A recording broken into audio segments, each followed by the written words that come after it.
Hello, hello, hello. Gusto mo ba malaman na paborito kang targetin ng narcissistic? Ito, yung mag-isa ka lang lagi. Wala kang kasama, mag-isa ka lang lagi. Ibig sabihin, marami siyang chance na ipakita sa'yo na kung anong hindi magandang ginagawa sa'yo. Takutin ka, to intimidate you, ipakita sa iyo kung ano-anong hindi magandang pag-uugali at pagtrato. Yun, pag mag-isa ka lang. Okay?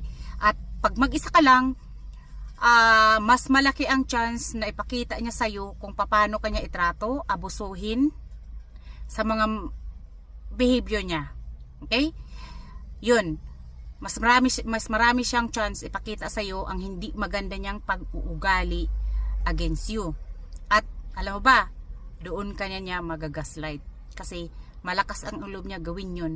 Kasi sometimes pag ginagawa nila yun, minanipula na nila ang tao sa paligid. Pinapaniwala na niya na ikaw ang problema.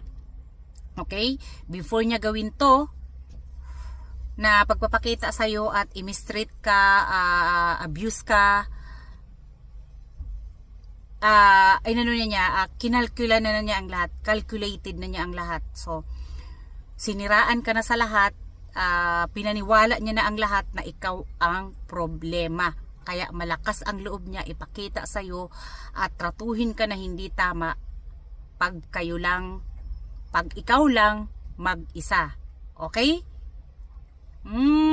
Abangan ang susunod na video. Marami pa akong i-share sa inyo. Bye bye you.